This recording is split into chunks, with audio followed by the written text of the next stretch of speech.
Olá, eu sou o Wagner e esse é o canal Tragicômico. Bora pra análise de hoje? Depois de 2 episódios cheios de ação e mistério, o episódio 3 de Shingeki no Kyojin deu uma desacelerada e começou a nos trazer algumas explicações. Isso era muito necessário e agora toda essa trama política começou a ficar mais clara. E eu fiquei feliz também por perceber que praticamente todas as suposições que eu trouxe nas 2 primeiras análises se mostraram certeiras. Aquela mulher que os policiais disseram ter sido morta como uma prostituta de fato era a mãe da herdeira do trono. Mas nesse episódio deu pra ver que ela não era exatamente morena, apenas tinha um cabelo loiro bem escuro. Enfim, a mãe de Historia claramente engravidou acidentalmente enquanto mantinha relações como amante de Rod Reis. Por causa disso, parece que ela precisou ser afastada para uma fazenda para que ninguém soubesse da existência dela e de sua filha. Às vezes ela saía à noite de carruagem em roupas chiques, provavelmente mantendo seus encontros com o verdadeiro rei. Porém, ela claramente era muito infeliz e solitária na maior parte do tempo e jogava toda a culpa disso para cima da Historia, que acabou crescendo sem nenhum contato materno ou paterno. Quando foi tentar abraçar sua mãe, ela foi empurrada e até se machucou, e em seguida escutou palavras doces e carinhosas como "se ao menos eu tivesse coragem de matar você", mas ainda assim ela ficou feliz por ao menos ter tido algum contato com a sua mãe. E como se não fosse suficiente, depois disso, a mãe de Historia simplesmente foi embora para outro lugar e só voltou anos depois. Só que ela não voltou porque ficou com saudade da filha, né? Lógico. O que aconteceu foi que o próprio Rod Reis apareceu na fazenda e contou para Historia que era o seu pai. Ele queria levá-la para morar com ele, mas as coisas não deram muito certo. Kenny e seus homens também foram até a fazenda, o que mostra que a ligação dele com a família real é mais antiga do que a gente imaginava. Não ficou muito claro o que motivou esse evento, mas certamente deu ruim nos bastidores políticos e Rod Reis foi forçado a se desfazer de sua filha e sua amante. A mãe de Historia morreu bem na sua frente, exatamente como a gente tinha visto no flashback do último episódio, porém na hora em que ela seria morta, o seu pai decidiu intervir. Foi nesse momento que surgiu a sua identidade como Krista. E logo depois de rebatizar a sua filha, o anime foca no livro que Historia ficava lendo, dando a entender que o nome Krista Lenz tem alguma coisa a ver com o livro. Voltamos pro presente e Rod Reis está lá explicando para sua filha que essa foi a única forma que ele encontrou de protegê-la. O curioso é que a filha bastarda que passou a vida toda escondida, de repente parece ter se tornado incrivelmente importante para a família real. O Lord Reis fala que ela é especial e chega a dizer que ela é a única capaz de salvar a humanidade. Ou seja, é óbvio que isso tudo que a gente viu é apenas a ponta do iceberg.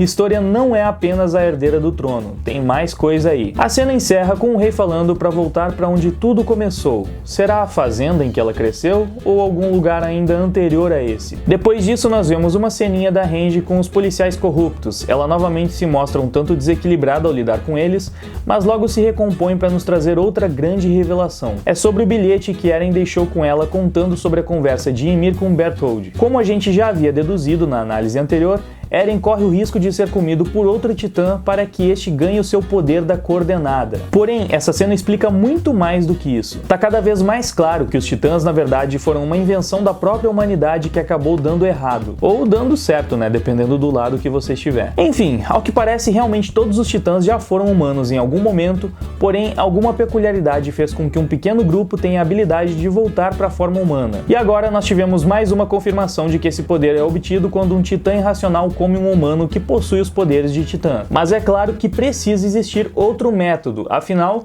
tem um motivo óbvio de que os primeiros titãs racionais precisam ter saído de algum lugar, e também o próprio Eren, que, até onde a gente sabe, não precisou comer ninguém para se tornar um humano com poderes de titãs. Na verdade, eu imagino que o grande segredo por trás da forma com que ele conseguiu seus poderes está na chave do porão de sua casa. Com todas essas informações, a tropa de exploração começa a se mover para contra-atacar. Eles irão para as terras de Rod Reis tentar resgatar as peças mais importantes dessa história. Enquanto isso, Erwin recebeu o comandante Pixis e começou a explicar para ele o seu plano. Ele quer derrubar o governo levando a público as mentiras sobre a família real e fazendo de Historia oficialmente a nova rainha. E essa ambição de Erwin está totalmente conectada ao seu passado. Novamente, conforme o previsto, o professor inteligente demais que foi apagado pela polícia realmente era o seu pai. Durante uma aula, Erwin fez uma pergunta questionando sobre a história da humanidade e o seu pai deixou para respondê-lo apenas em casa. Ele começou a explicar que a história contada nos livros e difundida dentro das muralhas era inconsistente e duvidosa. Por isso, o pai de Erwin acreditava que eles haviam manipulado os fatos para alterar a memória coletiva da sociedade e, através disso, manipular o povo. O pequeno Erwin não aguentou segurar para si essa informação e começou a compartilhar com seus colegas.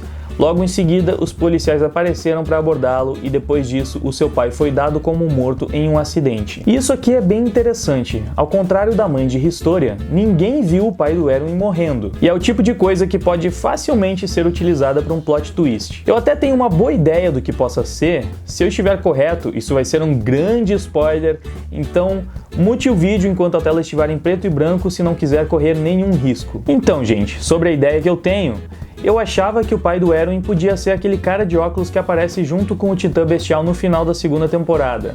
Mas depois de analisar as suas feições, eu tô achando que ele pode ser o próprio Titã Bestial. E pelas semelhanças que eu não vou colocar aqui na tela para não dar spoiler mesmo para quem tá assistindo o vídeo sem som, eu acho que tem boas chances disso estar correto. Por isso, mesmo sendo só uma suposição minha, eu decidi tratar como um possível spoiler. Enfim, bora voltar pra análise. Espero que todo mundo já tenha voltado com o áudio do vídeo agora. Bom, mesmo quando criança, o Erwin já havia meio que entendido que o acidente do seu pai provavelmente estava mesmo ligado ao governo. E como ele mesmo disse, aquilo apenas acabou confirmando as teorias do seu pai. Por isso, desde então, ele cresceu com o objetivo de descobrir e expor toda a verdade oculta dentro das muralhas. Isso porque ele também se deu conta de que o objetivo disso tudo não era o bem-estar coletivo, e sim interesses pessoais de quem estava no topo e não queria perder os seus privilégios. Ou seja, típico de qualquer trama política mesmo. Quem controla as coisas lá em cima faz de tudo para jogar a sua sujeira para baixo do tapete e alienar a população. E novamente isso foi feito, dessa vez para incriminar o Erwin e colocar em xeque toda a tropa de exploração. O assassinato de Jim Reeves, que foi executado por Kenny, acabou sendo colocado na conta de Erwin, que foi preso junto com vários dos seus homens. Mas como a gente sabe, o seu filho continua vivo e assistiu tudo, então provavelmente ele vai ser a chave para inocentar o Erwin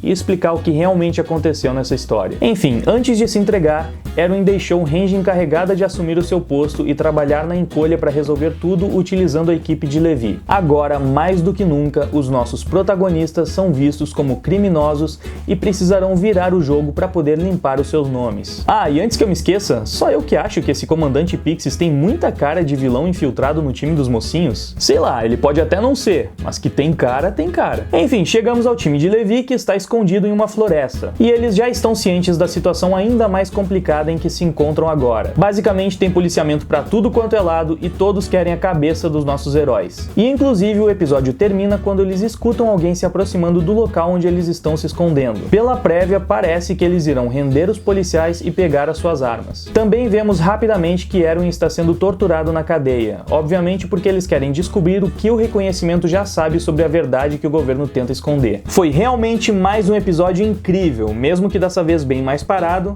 porque finalmente toda essa história nebulosa de intrigas políticas começou a se resolver. É claro que ainda tem muita coisa que a gente não sabe, mas ao menos a nossa base de conhecimento sobre a trama já está bem mais sólida. Eu espero que vocês tenham curtido a análise. Não se esqueça de deixar o feedback nos comentários, sempre tomando cuidado para não dar spoilers do mangá, beleza? E esse foi o vídeo de hoje, eu espero que vocês tenham gostado, que tenham se divertido. Então antes de ir embora, não esquece de deixar o seu like, de se inscrever no canal, ativar o sininho para receber todas as notificações, compartilhar com todos os seus amigos, tudo isso me ajuda demais e eu vou ficar muito feliz se você fizer. Então, muito obrigado pela sua audiência, por ter assistido o vídeo até aqui. Eu vou indo, até mais, fui! De olhos bem fechados, eu me